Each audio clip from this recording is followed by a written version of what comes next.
All right, today we're going to take a look at the difference between tokens, or fungible tokens, versus NFTs, or non-fungible tokens. But before we do that, let's just take a look at some fundamental questions. Why do crypto and blockchains exist in the first place? Well, in essence, they're an electronic and secure way to track and manage assets on a distributed, immutable, trustless ledger. And so with that being said, what types of assets can we track? Technically, any asset. The most common ones might be money, securities, contracts or documents that in turn point to real world assets, your identity, really anything that's electronic that you want to track, that can be an asset. And so how have these assets, traditionally failed? How have they, why are we going and using crypto as opposed to just, using normal electronic records or pen and paper? Well, a couple of reasons. One is banks tend to be centrally managed, and thus they can be corrupted. They can, you know, not guarantee your transactions, and they can be hacked, things like that. Government can devalue your money without consent of the people. So think about when the government prints new money, that disproportionately changes the value of your money. Contracts can be forged or modified. So again, they're mutable. Payments in general, they can be reversed in theory, right? Um, so there are a number of reasons why you'd want to have transactions and assets kind of securely tracked in a ledger that is in essence immutable. And so why do we need both tokens and NFTs? Well, just like the real world, different assets require different means of management. And so we'll talk about those a little bit further on. Right, just to further the distinction between fungible tokens and NFTs, traditional tokens are a claim that you own one asset in a pool of assets. So think about there's a number of US dollars running in circulation, and whether you have the physical dollar or whether you have a number on your bank account, that tells that you own claim to a single dollar in that case in the whole pool of ecosystems. Now, we don't care about which dollar you have. You can swap them out. Really, $1 is the same as another dollar. They're all really equal. There's no special value on your specific dollar. NFTs, on the other hand, claim you own a unique asset, a specific asset. So think about your deed to a house. You own that specific house, or you have the right to a rare work of art, or you own an identity, might be another case. Anything that can point to uniqueness, that you want to tie a unique number to it, that would be more the NFT space. Anywhere you want to claim ownership, but you don't care about what specific thing in that pool you have, that's much more of a token. Okay, so what kinds of tokens are there overall? So it's not just fungible tokens versus NFTs. Really, NFTs are tokens, and there are a number of other tokens out there in the space. So really, the fungible tokens break out into different categories. One is a commodity token. So think about USDT or Tether. That's a token that's backed by an actual asset. So in their case, it's in theory backed by US dollars. There's a governance token. So Maker is an example. That's their governance token for DAI, which is another stablecoin. And in essence, you can use that to vote or perform other type of activities. But it doesn't hold a specific value. It's not kind of saying that this is worth a dollar amount. It's not backed by an asset. It just gives you privilege to do something. In this case, provide governance for their platform. A kind of subcategory of that is a utility token. So BAT, Basic Attention Token, is an example of that. In essence, with this specific one, users are paid for their attention, to ads on various networks. So holding this token gives you utility to for this specific environment, this specific ecosystem. So the first three here, they're very squarely in the token space, right? We don't really care about what specific thing you have. Like it doesn't matter I have governance number 1, 2, 3. No, it's just matters that I have access to vote. Same with the commodity. It doesn't matter that I have, USDT 1, 2, 3, 4, 5. It just matters that I have one of those. So that's important there. Um, Security, a security, just like a financial security, says that you own a portion of an investment company. Now, again, this depends on how it's set up, but that can also be in a normal, standard kind of fungible token space. If you own a share, say you own 100 shares of 1,000, you might have 100 tokens there. We don't care, which portion of that share, what fraction of that share you own. It's just the overall kind of amount of your share. Another one is a payment token, right? So, similar to like I guess in the space of commodity, but in this case, it's not backed by anything else besides itself, right? So, think about dollars that are backed by the gold standard versus not. That's a good example where it's a commodity versus a kind of payment utility. So for payment, BTC is a good example of that. It can be used to pay for goods and services. People value that thing in and of itself. Doesn't matter if it's tied to any other kind of asset. So again, all those are tokens, fungible. The final one are NFTs. So NFTs, very popular example are Bored Apes. Another one might be, your kind of NFT for a trading bot.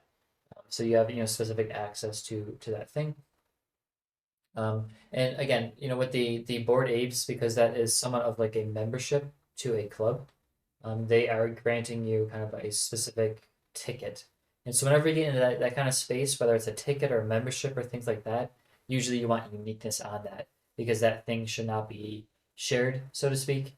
It's just kind of tied, one specific non-fungible token in the whole pool. So those are the types of tokens. And so with the types, they are broken out into different standards. So the first, number of, I'd say the first five or so tend to be in the ERC20 standard, which are again the fungible tokens. ETH is a good example of that. And then the last one, the NFTs, are typically in the ERC721 standard, which are non-fungible tokens. Those are the two main standards that are used right now in most crypto projects. There are two other standards. So ERC777 is kind of like fungible token version 2. There's some additional functionality in that. And then ERC1155, it kind of combines standards. So it has fungible and non-fungible. Some people are calling it semi-fungible. And it also adds batch functionality. So these are the standards that are used to support these types of tokens. But really it puts it into two distinct categories at the moment. Maybe three if it can include 1155. And there are a number of use cases necessary or available for NFTs, right? It's not just this image, this JPEG, you have rights to it. Really, you could imagine the space expanding to things like a loyalty program. So think about when you go into your favorite department store and you have a loyalty card, they want to identify you specifically. So you have a specific ID number and they can track things. So they want to send rewards to you or coupons or things like that. They don't want to give it to everybody. They want to give it to a specific person. So this is where you need uniqueness. Same with a club membership, right? So like if I have a gym membership, I shouldn't be able to share that with somebody else just randomly. I have my own membership with my own ID. And so again, that is tying uniqueness. Company ownership can fall in really both categories, right? So if you just want to represent a share of something, then that's much more of a token kind of scenario. If you want to represent a specific person, then you can have an NFT. Legal documents, as I mentioned before, if you want to have a deed to a house, for example, or a, say, birth certificate, these are all things that require uniqueness. Same with identity. You, in theory, could use an NFT to, say, have access to a site. This might be different than using a wallet to access a site, right? Because a wallet is, in essence, just a holder of things. And while you can use that for authentication, you might want to use an NFT because then that identity can be transferred to somebody else. Art and music, that's pretty prevalent right now in the space. So if you want to say that you have ownership again in a legal space, you own this thing, this artwork, this music, this whatever. That's another case for NFTs. Voting might be if you want to kind of keep track of who voted for what. So just because I have a share in something, my voting is somewhat anonymous to a certain degree. Like, yes, it could be tied to my wallet, but what if I move my token to between different wallets? Then that loses the traceability. So you might want to tie your voting to a specific NFT to keep track of the things that somebody voted for with that NFT. In-game ownership is kind of like the art and music space, right? So imagine you have a unique item that you get rewarded in a game. That would be an NFT that you would have there. And then finally, medical records, right? So this is another way you could kind of tie your data, and you could kind of grant people access to your NFT, or reassign it. Say that if you want to loan out your records to say a dental provider, and you want to transfer to another provider, you can kind of take back ownership and send it back to somebody else. That might be another case for NFTs. So really, overall, the main theme in this is that if you want uniqueness in a thing, you would use NFT. If you don't care about uniqueness, you just want to represent ownership, then it'll be a traditional kind of fungible token. But those are the different use cases. Okay, let's take a moment to look at the code. So ERC20 consists of a handful of functions that allow you to kind of manage your tokens. So they are total supply, so really the number of tokens that are available, not necessarily in circulation, but just available overall. Balance of tells you how many tokens a certain wallet has. And then transfer and transfer from are ways to exchange or move tokens from one wallet to another, one address to another. Approve allows you to transact with a specific token. So you can't just call transfer this token, transfer a certain number of tokens from this wallet to another. You have to approve the amount first. And then allowance is how much, in essence, is approved. But let's pop over to take a look at the code. So again, this is part of the Open Zeppelin contracts, which is in the MIT kind of license. And so you can get this online on their kind of GitHub account. So if you want to create a token, you in essence would inherit from this contract. But by and large, you can leave it as is and just kind of utilize their functionality. So let's take a look what they have here. They have a couple of private variables, which we're not going to go over in too much detail, but in essence, this shows the balance for an address. So this mapping is somewhat like a dictionary that says, for a certain address, what is the quantity of the balance they have? So if I'm in, if I'm in wallet number 0x123, I might have a balance of 4,000 tokens.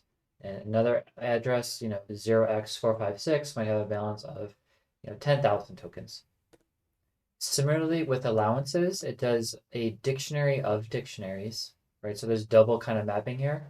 So it again says for this address, it allows this other address to control this amount of tokens, right? So if you say, hey, I want to transfer 100 tokens to this smart contract, for some, purpose, I give, that other address permission to work with that. And then once it interacts with those, you'll see how these allowances go down. You have to reapprove those allowances. Total supply is what was mentioned before, the total number of tokens, and then a name and a symbol, kind of metadata about it. So when the contract first gets initialized, there are two properties, so name and symbol, pretty straightforward there. This function, because this name and symbol are private, they expose those through a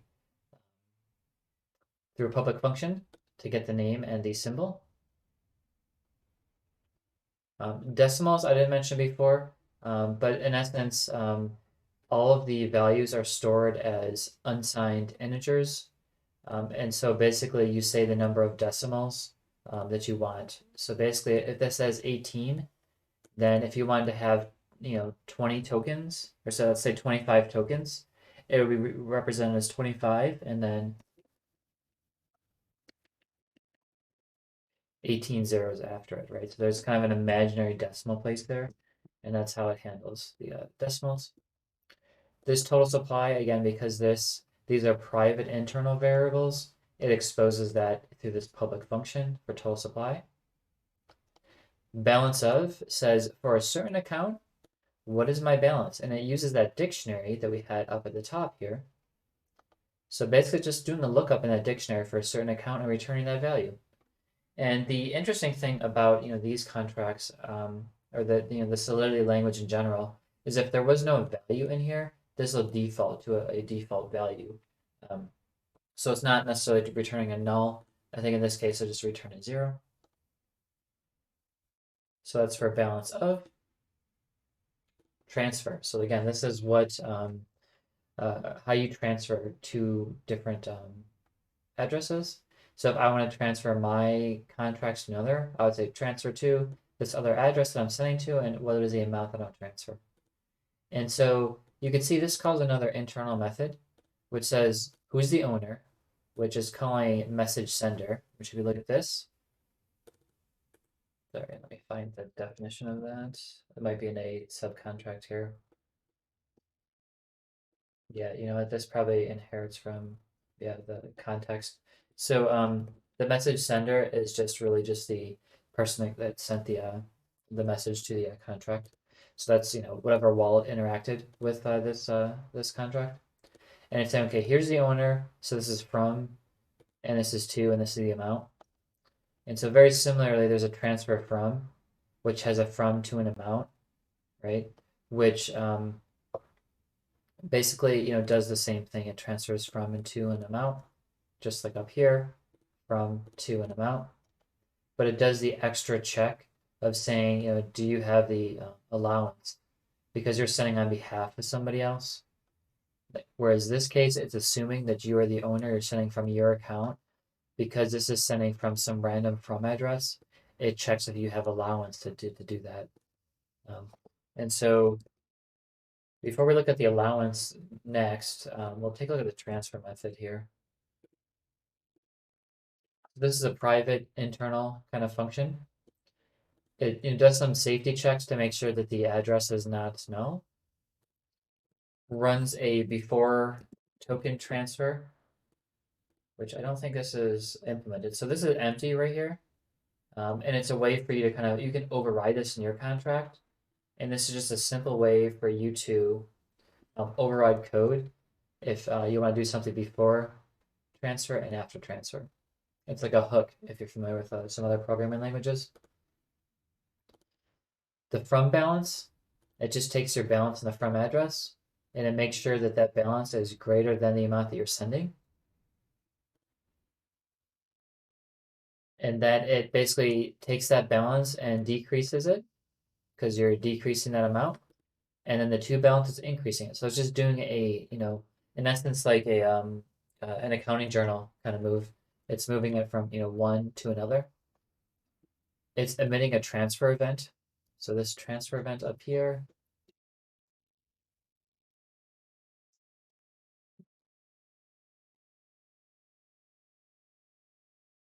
Sorry, I gotta find the event here. I'll put down here at the bottom.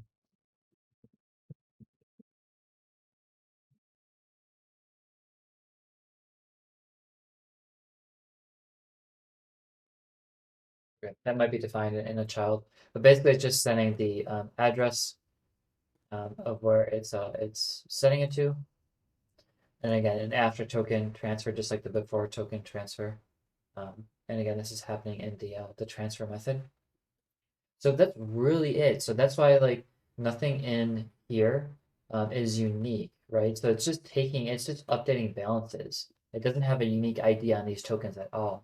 And so that's the main difference between a fungible token and non-fungible, is that this is just updating balances in a dictionary. Very simple, stuff here. Some other methods that I didn't mention, mint is basically a way to create a new token. So it does a very similar stuff. So I'm not going to go through these things, but basically it's increasing the total supply. So you're minting a new token. You're generating a new token. Think about when the Federal Reserve quote unquote prints money. It's minting new money. It's creating it. And so here total supply is increasing. They're increasing the balance of the account. We're not transferring to anybody here because we're just minting. We're kind of creating money out of thin air. We're creating tokens out of thin air. And so that's, one difference between that and transfer. And then just like mint, there's a counter option of burn, and this destroys, in essence, a token. So in this case, it's decreasing the balance of that user account and decreasing the total supply. And then, finally, there's this approve method. And so for approve, what we're saying is this owner um, can authorize this spender for a certain amount. And all it's doing is storing in this allowance. It's that dictionary that I mentioned earlier, where the first, kind of key of that dictionary is the owner, second key is the spender, and then they set the variable to the amount. So just keeping track of who is allowed to send what. So I could say this one wallet can, I approve 1,000, and this other wallet I approve 2,000 to interact with. Spend allowance. So this is what we saw in the transfer from. So let me jump back up to that here. So it's saying the from address to the for the spender and the amount. And what it does is it basically grabs the allowance for the the current spender. It does a little check that's not equal to the max. It requires the current allowance is greater than or equal to the amount they're doing. So if they say they want to transfer 2,000, but you've only approved 1,000, this would fail. And then it goes ahead and approves this amount, which let's look at that approved option here.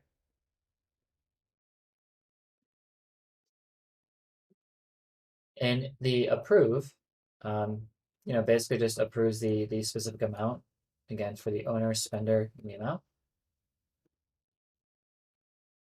And that's it. What I didn't kind of quite show in detail here is it's actually decreasing the allowance after you spent it, right? So if I approve 1,000 and then I transfer 1,000 from somebody else, my new allowance will be 0. So it's kind of spending that allowance there. And then these are the two hooks that we spoke about before. So that's really it. You can look at the interface, which is just a list of all the functions, and it's pretty straightforward, right? So again, there's some events for when things happen, like transfer or approve. There's a total supply, so the number of tokens, balance of a certain account, transfer within the account, what is the allowance of that account, approve an allowance for an account, and then transfer on behalf of somebody else. That's the bare minimum for an ERC20. Now, obviously, for your contract, you can add additional functionality. You can tweak whatever you want. You can extend what's in here. You notice that all these are virtual, so you can override the functionality to be whatever you want yourself. But it gives you a base framework. So literally, if you want to create a brand new token from scratch, which we might just do a tutorial about that in a different lesson, you could literally just pass in your own name and symbol, and you're done. You got your own token. Congratulations, you can create a new dog coin. That's really how simple it is. But the main thing I want to convey here is that all that a fungible token is doing is it's keeping track of balances. That's it. Okay, next up, we're going to take a look at the ERC721 code base. And if you recall from the ERC20 code, these methods are very similar between the two. So if you look at, there is a balance of type function, which is the same. The one difference here you'll see is there's an owner of, so you can see who owns a specific token. There's still a transfer and approve type method. So really the main difference between these two from the list of methods are owner of, which says who owns this NFT, and total supply, which is available in the fungible, but not in the non-fungible. But just to make this, make a little bit more sense, let's take a look at the code. And so let's look over here at the ERC721 contract. Okay, so just like the other one, there's a name and a symbol. There are a list of owners. And you can see this is a little bit different than the kind of balance, type scenario. This is saying the ID of the token, so a unique ID for it, maps to an address. So that's how we kind of denote the owner. So that might be say ID number 1 maps to address 0x123, ID number 2 maps to 0x456, etc. There is an option for balances. If you need to keep track of how many NFTs, for example, somebody owns, there are balances or options for token approvals, which basically says this token ID is approved to this other address, and then operator approvals. Similar kind of nested mapping here, but it says if somebody can interact with that specific token.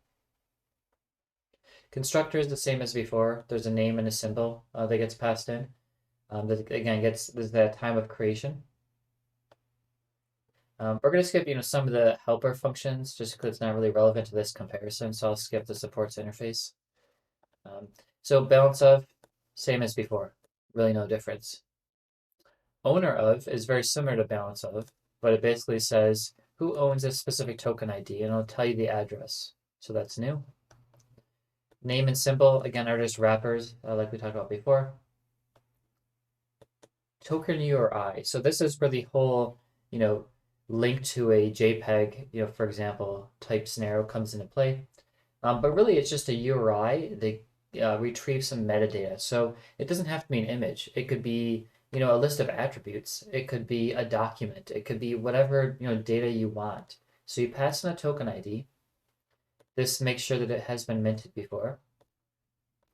Get the base URI. So that just might be like www.amazon.com or something. And then it kind of appends the token ID to the end of the base URI and just returns the information. Again, this base URI is the base of the URL. Similar approval type scenario. So if we're approving this address to interact with this token ID, it first makes sure that it's an owner. Grabbing the owner of that token. And then we check if it's approved, and we approve it. Getting approved is just getting the list of approvers. Approved for all, kind of very similar and is approved for all. Transfer from is just the same as it was for the other kind of contract, except this time you're passing in a token ID as opposed to an amount. One thing I will say here is that you can only transfer a single token ID, and that's where some of those new contracts allow you to work with a batch of things, so a batch of tokens. Safe transfer, same as before. Owner of, so this is the internal helper for the previous method. Exists, so it tries to see if the owner of this token is not an empty address. So basically, has this been assigned yet to somebody? Or minted, I guess, broadly speaking. Is it approved to work with it, or is it an owner? You can mint. Again, you're minting to an address with a token ID, a safe version. This is the basic, kind of mint functionality, very similar to before, except in this case, you're saying the owner for a certain ID gets set to somebody. And then, their balances can get updated. Burn, same as before. Transfer, same as before. Approve, same.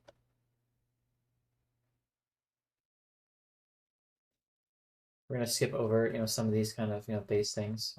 Again, hooks before and after the tokens transferred, and that's it. So really, as a comparison between these two, the main thing that you're going to want to look at is the, let's go to the top here. How they map the balances here is the main thing for ERC20. For ERC721, the main thing here is how they map owners of an NFT, so ID to an address. Those two lines, in essence, are the main differences, I would say, between the concepts of these two tokens and these two styles of tokens. So that's it, though, for the ERC721. The wonderful artwork on these slides was provided by Slides Go, and a number of other kind of helpful utilities like Flat Icon, Free Pick, and whatnot. These, make it really easy to create these videos, so definitely check them out. All right, so in summary, what we learned here today is what is the difference between a fungible token and a non-fungible token? So again, a fungible token is the claim that you own something in a pool of assets. Non-fungible is you own a unique asset. We also learned that NFTs are not just simply a pointer to a JPEG, it's a kind of unique ID of an asset that has metadata associated with it. But all of these are considered tokens, and there are many types of tokens, especially when it comes to the fungible tokens that support various use cases. And then finally, NFTs are not just for image, kind of trading, so to speak, but there's a lot of different use cases. So really hope you enjoyed the comparison between the tokens and NFTs. If you have any questions, if always, place them in the comments below. And if you ever want to see a topic broken down, definitely put that in the comments as well.